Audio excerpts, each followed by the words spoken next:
Hey guys, in today's video, we're going to talk about the secret to how the right wrist works in the golf swing.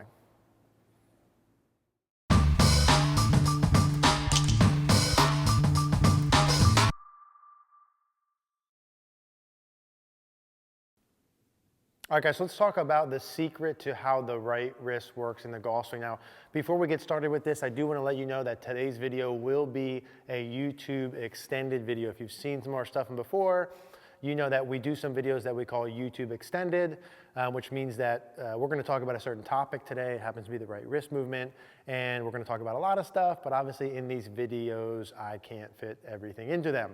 So we're going to do an extended version of this. It will go on to cogornogolf.com. It's completely free. The link will be in the description. What will be in that video is more thoughts on this topic, more about how to practice it, structuring that. So just more information about the same topic. The link will be in the description. So right wrist. Now, we've done a bunch of videos, some of you have seen, some of you haven't, about wrist angles in the golf swing and how they pertain to hitting the ball solid, controlling the club face, getting lag, shaft lean. We did the game changer right wrist move, which is one of our most popular videos. So we did the left wrist, game changer left wrist move. And I wanted to go into a little bit more detail. Some of you guys have seen that, some of you haven't. Some things I didn't put in that video I want to talk about today, and obviously some of the concepts will be the same. So right wrist in the golf swing, let's talk general. We'll talk a little bit of drills, but that extended video will be more drills. Now, if I take my normal setup position and take my normal grip on the club, as a right-handed golfer, my right wrist, so for lefties, sorry, this is trail hand for you guys, right wrist for right-handed golfer. When I take my address position, how my right wrist is when I start, and how it's going to change during my swing is what I want to talk about first. In our previous video, what I was really trying to get across was, I want you to bend your right wrist back. I want you to bend your right wrist back this way, about as much as you can right away, during the backswing, at the top of the backswing, during the downswing, and during the follow-through.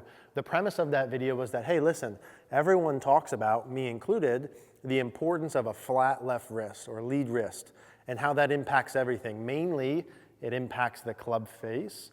It impacts where the shaft is, how you can shallow it. It impacts your contact, distance, I mean, everything from there. But as much as we all talk about the left wrist, I don't have an easy time at the top figuring out how to do that. I have an easier time controlling my right hand. Because we grip the club with both hands, there's a news flash, what I do with my left hand, I will also do with my right hand. Meaning if I move my left hand in a certain way, my right hand will move along with it. The point being, if I get to the top, if I want my left wrist to be flat like this, my right wrist needs to look like what? Well, specifically, my right wrist needs to be bent back or extended. That is, the back of my hand needs to go more towards the back of my arm, here like this, okay? If I go to the top and my right wrist is flat, my left wrist will automatically be cupped. And that's the relationship you have to understand and know, is what I do with one hand, I will do with the other. If you can feel those things and do that with your left hand and accomplish a flat left wrist, do you need to think about your right hand? Absolutely not. This is to say, if you can't do it with your left, or you find this to be easier, like a lot of people have told us, then you could do it with your right hand perfectly fine, easier for me. So that's the deal, right? If I come down in impact and I want to have, again, some of the key areas we talk about with wrist conditions are top of backswing, where it is and its importance, and impact. It's kind of like where we focus a lot of our time. So not only is that true, flat left wrist, bent back right wrist at the top, it's also true at impact, right? If I want to have a shaft lean at impact that hits the ball solid, what do good golfers have? They have a flat left wrist and a what? You guessed it, they have a bent right wrist, okay? Now there's a lot of commotion online in the golf community about bending that right wrist, how long to do it, when you should release it. No doubt about it, when you measure good golfers, their right wrist, let's say at about the right thigh during the downswing, is bent back a lot. How much bent back? About as much as you can do it. How should you bend it back? No way in particular. Just bend it back, right? You should feel a little something in your forearm when you do it like that. When they're bent back here, let's say this, we'll call this a delivery phase. So it's bent back by the time they're, let's say, hands parallel to the thigh. From there to impact, is their right wrist still the same amount bent back? Is it more bent back? Is it less bent back? Well, if I just got done saying it's as bent back as it could be, does it get more bent back to impact? No, it's already as bent back as it could possibly be. So of course, they're going to lose some of that as they release the club. Of course, good players are bent back, a little bit less bent back, a little bit less bent back. Of course, they're releasing that. The problem is 9 out of 10 of you guys that are watching, your right wrist is not here by the time you get to your right thigh. It is already here. So should you, during the impact phase, feel like you're doing what good players are measured as, which is from here to let it release? I don't think so. I think that's a beautiful way to play golf if you're really good and your right wrist is already really bent back. But if it's not, you need to focus on getting it bent back by the time you get to your right thigh. That's the whole point of this. You don't hit it well, you don't have the opportunity to release it well if you don't get here in the first place. You guys following me with this? You have to have your right wrist bent back, period. How you do it, when you do it, depends on certain things, doesn't matter that much, depends on your grip, the timing. Do I care that much whether you do it early in your takeaway, at the top, in transition, or down here? Nope, not really. I just care that by the time you get to here, during the downswing, it's that bent back. And I would start the process of learning it like that.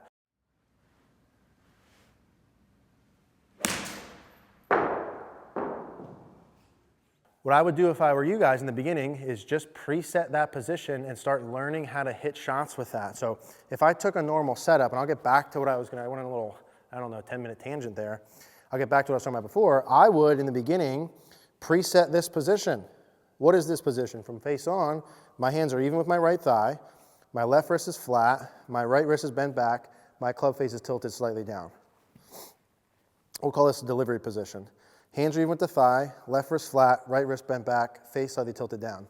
And I would get used to, from here, learning how to hit shots with that position. Now, how do I go from here, delivery position, to impact and through impact? How do I get the club to the ball if I'm coming from here? Do I release my wrist angles? No. Do I just push my hands toward my arm out? No. Do I maintain more or less my wrist angles but open my body? Yes. I maintain my wrist angles more or less, but I open up my body. So I would get good. I would take a sand wedge, pitching wedge 9-iron. I would hit these, for me, probably like 80 to 100 yards from here, and I would get good at going from here, putting this, presetting this, adding a little bit of momentum and turning my body through and maintaining, yes, maintaining my bent right wrist. But Eric, that's what good players, they don't do that. They release that right wrist.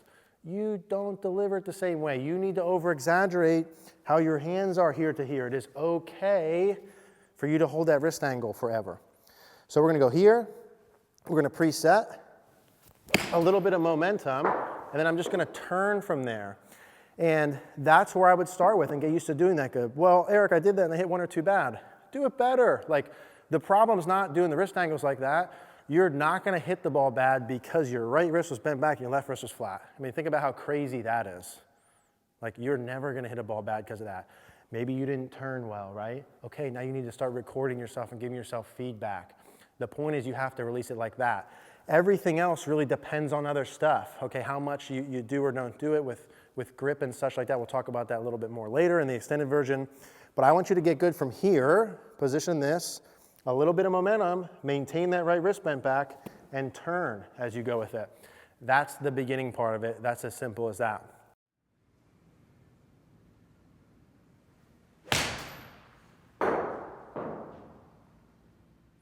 Okay guys, so a couple different checkpoints when you're working on this right wrist pattern I want to go over. So not only when we do this little drill here, when I have the club even with my thigh, from when I go even to my thigh to impact, okay, I'm not setting my right wrist back and just pulling the handle like this, right? If you'd notice the back of my glove, our new little up glove, we'll talk about that another day. If this logo is pointing towards the camera and my right wrist is back, I don't go from here to impact and just keep the logo at the camera and my right wrist back, right? That's not what my pattern is. There needs to be some arm rotation with both arms. We said 2 hands in the club. If my left arm rotates some, will my right arm rotate some or not? Of course it will, right? So if I have both hands on the club, right wrist is bent back, I'm gonna go from here to impact. I'm maintaining my left wrist flat. I'm maintaining my right wrist bent back. I'm maintaining these from here to impact, but there will be some arm rotation. My logo on my glove, back of my hand, will go towards the target. Should be probably a little to the right of the target if you have a neutral grip. And my right hand will have some rotation. So I'm not looking for you to go here and just keep it bent back like the palm of your hand straight to the target, like you're like a Spider-Man type of deal. There needs to be some turn, right? So I go here, there's some rotation. Look how bent back that is.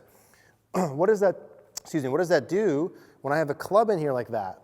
It de-lofts the heck out of the club and it closes the face to path. But Eric, I talk to myself in third person all the time, but Eric, what happens when I do that? Doesn't that make the club face close too much to the path, right? I can't control the direction. I don't know how many times I've heard that before.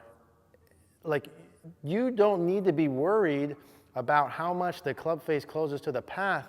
You need to worry about solid contact, okay? What's gonna happen if you do this, right wrist is bent back and you're rotating and the face closes a lot to the path and you de-loft the heck out of it and you hit it really solid?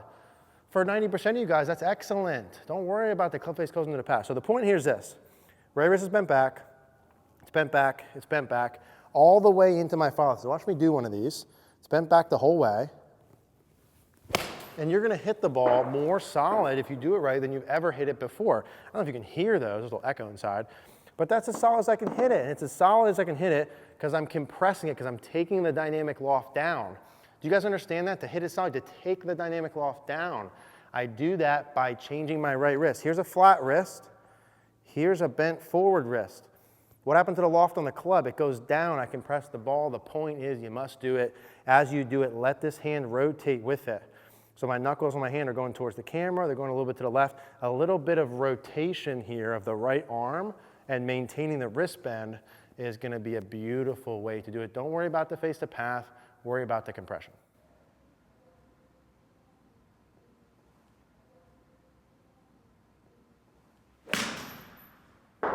One little last piece I want to talk about, and then in the extended version we'll go over the practice stuff in terms of how to do this more, is how this works from start to the top and on the way down, okay? So when I take my setup position as a right-handed golfer, I talked about this like 10 minutes ago, my right wrist is basically flat. Here's my normal grip. My right wrist is essentially flat. So when I make a backswing, if I go from here into my, let's say, first position, I will have created some bend in that right wrist right away. I do not do a takeaway where I keep my right wrist flat all the way to first parallel, if you will, okay? Now you have to watch when you do this part during the takeaway.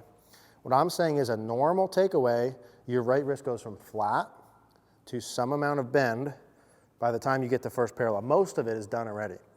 And then you increase that even more as I work all the way up to the top until it's max bent back. What you'll see, however, is how much you bend your right wrist back or not will have an influence of where the shaft goes. That is to say, if my right hand is flat and I do a takeaway where it stays flat forever, does that make the club head go more outside my hands or more inside my hands?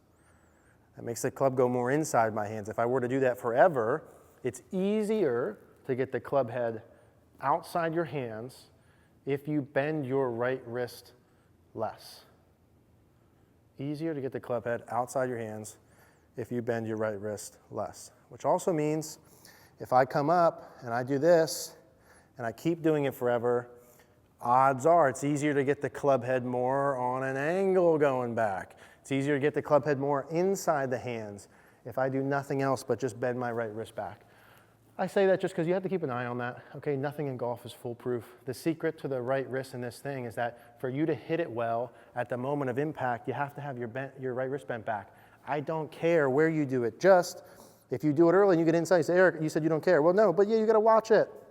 If you do just that, it may go more on an angle. If you don't bend it at all, it's going to go much more vertical. So just keep that in mind. What I would start with is here during the downswing. I would check my normal setup position.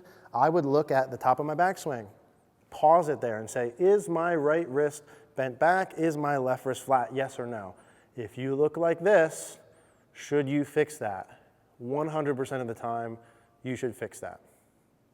99.9% of the time, you should fix that, unless you have a super strong grip. You should fix that for sure. If during the downswing you look and your wrists look like this, left wrist flat, right wrist, or right wrist flat, left wrist bent, should you fix that? Of course. If you look down here and you see your right wrist flat, left wrist bent, should you fix that? Of course.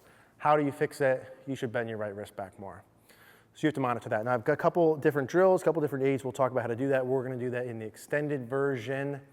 As always with all this stuff, if you guys have any questions, leave me a comment down below. If you're curious more about the extended version, other courses we have, click the link below to check out cogornogolf.com.